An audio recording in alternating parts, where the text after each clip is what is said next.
नमस्कार, capital TV Uttar Pradesh का खास शो किस्सा यूपी का देख रहे हैं आप। मैं हूं आपके साथ पूजा। उत्तर प्रदेश के आजमगढ़ और रामपुर लोकसभा सीट पर 23 जून को उपचुनाव के लिए वोट डाले गए थे और नतीजे कल यानी 26 जून को आएंगे। पर नतीजे आने से पहले ही आजम खान सुप्रीम कोर्ट जाने की बात कर रहे हैं। आजम खान ने आरोप लगाया है कि पुलिस समाजवादी पार्टी के कार्यकर्ताओं और नेताओं को धमका रही है और इन सब बातों को लेकर वो सुप्रीम कोर्ट जाने की बात कर रहे हैं। साथ ही ये भी कह रहे हैं कि मतगणना में धांधली ना हुई तो सपा चुनाव जीत रही है। तो सवाल यही है कि क्या आजम खान को हार का डर सता रहा है और क्यों वो ऐसे ऐसे बयान दे रहे हैं। आज इसी पर चर्चा करेंगे। चर्चा के लिए हमारे साथ स्टूडियो में मौजूद हैं कैपिटल टीवी के सीनियर एडिटर राजीव जी। राजीव जी, बहुत बहुत स्वागत है आपका। धन्यवाद। आजम खान का इस तरह का बयान क्या इशारा कर रहा है? क्या वो डर गए हैं? वो क्यों सुप्रीम कोर्ट जाने की बात कर रहे हैं? देखिए, आजम खान तो पहले से ही फ्रस्ट्रेट हो गए थे, लेकिन यहाँ पर सवाल अभी जुडिशरी का है। तो सबसे पहले ये समझना चाहिए कि आखिरकार आजम खान जैसे लोग न्यायपालिका को किस तरीके से देखते हैं। हमेशा इन लोगों की एक रणनीति होती है, जब इनके ऊपर बारी आए तो हमेशा बोलते रहते हैं प्रशासन, सरकार और न्यायपालिका, यानी कि किसी के ऊपर इनका भरोसा नहीं रहता है, सब पर से इनका भरोसा उठ गया होता है। जैसे अभी जो बात है, अभी के समय में उनको न्यायपालिका के ऊपर असीम भरोसा हो गया है, जबकि सरकार के ऊपर भरोसा नहीं है। सरकार के ऊपर आरोप लगाना है तो न्यायपालिका पर भरोसा करना पड़ेगा, ऐसा इनका मानना है। लेकिन जहां पर उनको न्यायपालिका से यानी कि जुडिशरी से परेशानी होने लगती है, जहां तक सजा मिलेगी या फिर सुप्रीम कोर्ट का कोई फैसला आएगा, हाई कोर्ट का कोई फैसला आएगा या फिर निचली अदालत का कोई फैसला आएगा, तो आजम खान जैसे लोग न्यायपालिका के ऊपर सवाल खड़ा करना शुरू कर देंगे। ये इतिहास रहा है।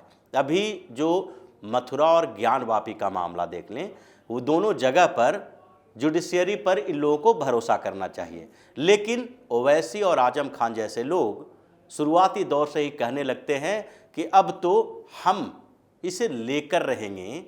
न्यायपालिका का जो मानना है या कोर्ट ने जो आदेश दिए हैं वो भी कहीं न कहीं इन्फ्लुएंस्ड होके हैं। यानी पूरी विपक्ष की राजनीति ऐसी है, आजम खान हो या फिर कांग्रेस हो, कांग्रेस भी बार बार यह आरोप लगाती रहती है कि चुनाव आयोग से लेके न्यायपालिका से लेके सरकार तक सब एक दूसरे से मिले जुले हैं और इन लोगों को क्रश कर रहे हैं।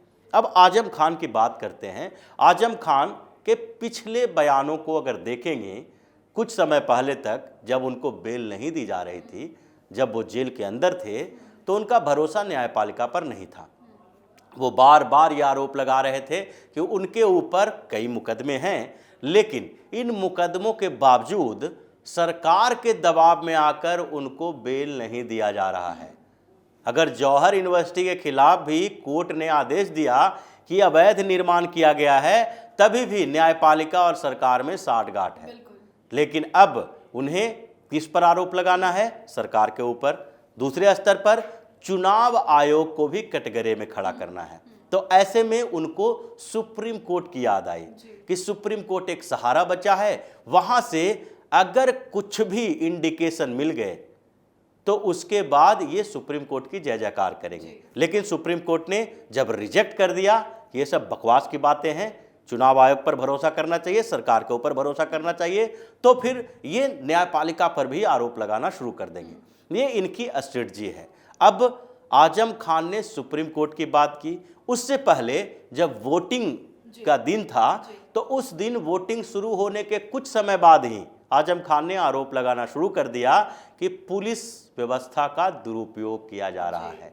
यानी वोट देने के लिए उनके लोगों को घर से बाहर नहीं निकलने दिया जा रहा है और बूथ पर पुलिस ऐसे वोटिंग करवा रही है जिससे उनके समर्थक वोट नहीं दे पा रहे हैं, क्योंकि उनको रिपोर्ट मिल गई थी ग्राउंड से कि उनके जो समर्थक हैं वो वोट देने के लिए बाहर नहीं निकल रहे हैं। और जब वोटिंग खत्म हुई तो इसका नतीजा सामने दिखाई पड़ने लगा। वोटिंग खत्म होने के बाद पता चला कि 2019 में जितनी वोटिंग हुई थी उससे 25% कम वोटिंग रामपुर में हुई है। तो इसका मतलब था कि आजम खान को पहले से डर सताने लगा कि ये जो 25% लोग घरों से नहीं निकले हैं, पिछले चुनाव की अपेक्षा, वो सब वही लोग हैं जो आजम खान के समर्थन में रहते थे। क्योंकि वो कंफ्यूज हो गए तो वोट देने के लिए निकले नहीं। वो वोट देने के लिए किसके लिए निकलते? आजम खान के समर्थन के लिए, आजम खान को समर्थन करने के लिए, उनके कैंडिडेट को वोट देने के लिए निकलते। तो उससे पहले ही आजम खान ने उनको कंफ्यूज कर दिया था कि जब वो जेल के अंदर थे तो समाजवादी पार्टी सबसे बुरी पार्टी, अखिलेश यादव सबसे बुरे नेता, अखिलेश यादव को समर्थन करना बंद कर देंगे, अखिलेश यादव मुसलमानों के खिलाफ कॉन्स्पिरेसी कर रहे हैं, अखिलेश यादव सिर्फ और सिर्फ चुनाव में वोट लेने के लिए मुसलमानों का उपयोग करते हैं। ये आजम खान का कहना है, मेरा कहना नहीं है। आजम खान बार बार ये बात उठा रहे थे और जब उनको जमानत मिल गई तो जमानत में जेल से बाहर आए उस समय भी उनका रुख अजीबोगरीब था। अखिलेश यादव के प्रतिनिधि से मुलाकात नहीं किए, शिवपाल यादव के साथ कंधे से कंधा मिला के चल रहे थे, अलग अलग ऑफर पर बातचीत हो रही थी। तो लग रहा था कि आजम खान अब कोई दूसरा स्टेप उठाएंगे, लेकिन 4 दिन के अंदर अखिलेश यादव ने उनको बड़े बड़े ऑफर दे दिए। अब वहाँ पर चुनाव लड़वाने के लिए ही बोला अपने आदमी को आप खड़ा कर दो। इसके कारण आजम खान ने यू टर्न ले लिया। लेकिन ये आजम खान और असीम राजा या फिर अखिलेश यादव के बीच की बात है। इन लोगों को फायदा और नुकसान हो सकता है। ऑफर इन लोगों के बीच बंटते हैं, ऑफर जनता के बीच नहीं बांटे जाते। तो वहाँ के जो लोग आजम खान को लगातार समर्थन कर रहे थे वो तो पूरी तरह से कंफ्यूज्ड हैं। उनको लगा कि हम वोट देने किसके लिए जाए, आजम खान भी हमें बेवकूफ़ बना रहा है। इतने समय से यहाँ की राजनीति किया, सियासत किया, और जब हम लोगों ने पूरी तरह से मन बना लिया, समाजवादी पार्टी के साथ झगड़ा कर लिए, समाजवादी पार्टी के जो स्थानीय नेता थे उनको इग्नोर करना शुरू कर दिया, और वही समाजवादी पार्टी के नेता हैं जो हम लोगों को वोट देने के लिए निकलने के लिए कह रहे हैं। तो ये लोग कंफ्यूज हो गए। और वो ऐसे लोग हैं, आजम खान के समर्थन में आने वाले लोग जो कट्टर मुसलमान हैं, वो भारतीय जनता पार्टी के कैंडिडेट को वोट नहीं देंगे। तो भारतीय जनता पार्टी को वोट दे नहीं सकते। आजम खान को वोट देने में तकलीफ हो रही है समाजवादी पार्टी को, जिसको अखिलेश यादव के बारे में आजम खान के प्रवक्ता ने कहा था कि अखिलेश यादव को अब मुसलमानों से बू आती है। मतलब इतने गंभीर जिसके ऊपर आरोप लगा चुके हैं, अब उसके समर्थन में कैसे वोट दें। तो इसीलिए वोटिंग परसेंटेज कम हो गया। और आजम खान है जो बार बार इस मामले में उठाने लगे कि उनको लगने लगा कि रामपुर में सपा की हार नहीं है, अखिलेश यादव की हार नहीं है, ये आजम खान की हार है। और आजम खान की हार का मतलब है कि उनका आगे का राजनीतिक कैरियर पर ब्रेक लग जाएगा। क्योंकि आजम खान के पहले और अभी की स्थिति में थोड़ा अंतर है। लेकिन राजीव जी, ये पहली बार नहीं है, ये प्रोपेगेंडा हमने हर बार देखा। कभी भी चुनाव होते हैं तो ये लोग कभी ईवीएम पे दोष देते हैं, कभी सुप्रीम कोर्ट जाने की बात करते हैं, कभी इलेक्शन कमीशन पे कई आरोप लगाते हैं, पर इसका रिजल्ट कुछ देखने को नहीं मिलता है। होता वही है जो जनता जिसे पसंद करती है। तो क्या हार की बौखलाहट है, ये खुलेआम क्यों नहीं साफ तौर से ये अपना लेते हैं कि हाँ हम हार रहे हैं? दिक्कत यही है इन लोगों के साथ कि ये सिलेक्टिव परसेप्शन रखते हैं। ये हमेशा मतलब ऐसे सफ़ेद झूठ बोलते हैं और अपनी बातों से पीछे हट जाते हैं कि जनता को भी अब समझ में आने लगा है कि इन लोगों की राजनीति क्या है। जब आपकी जीत होती है तो ईवीएम बढ़िया है, जब हार हो गई तो ईवीएम में गड़बड़ी है। तो एक ही बूथ पर या एक ही स्टेट में जो चुनाव हो रहे हैं, अलग अलग बूथों पर एक ही विधानसभा में या लोकसभा में ईवीएम में अलग अलग तरीके का ईवीएम रखा गया। या फिर जिन राज्यों में चुनाव में भारतीय जनता पार्टी की हार हुई, वहाँ पर ये कहेंगे कि वहाँ ईवीएम तो सही था, लेकिन उसमें भी भारतीय जनता पार्टी ने कुछ सीटों पर जानबूझ के अपने आप को हरवा दिया कि वहाँ का इम्पोर्टेंस नहीं था। मतलब इन लोगों का लॉजिक समझ से परे है। जो तार्किक हो उसी का समझा जा सकता है, जो अतार्किक हो, जिसको कहा जा सकता है कि इसकी बातों में कोई तर्क नहीं है, कोई आधार नहीं है, जो निराधार बातें करे, उस निराधार बातों का कोई जवाब होता नहीं। लेकिन ऐसे में तो इलेक्शन कमीशन पे भी तो सवाल खड़े होते हैं ना। और इन लोगों का सवाल खड़े करने का तरीका ही यही है। 2014 के बाद की स्थिति को आप देखेंगी तो इन लोगों को लगने लगा कि अब इस डेमोक्रेटिक तरीके से जो चुनाव की प्रक्रिया है, पद्धति है, उससे अब सत्ता में आना इनके लिए बहुत मुश्किल हो जाएगी। और इसलिए इन्होंने एक नया तरीका ढूंढा जिसको एक अराजकता की स्थिति कहते हैं।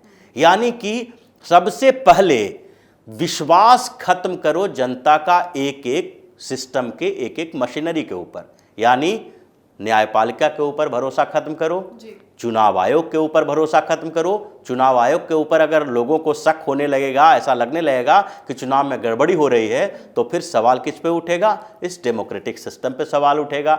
अब फिर ये लोग आगे बात करेंगे कि तानाशाही है, सरकार की तानाशाही, मोदी की तानाशाही, शाह की तानाशाही। तो ये इनकी एक स्ट्रेटजी है कि सबसे पहले सिस्टम पे भरोसा लोगों को खत्म करो। और वो कम्युनिस्टों के इस कॉन्स्पिरेसी का हिस्सा आज कई पार्टियां बनने लगी है।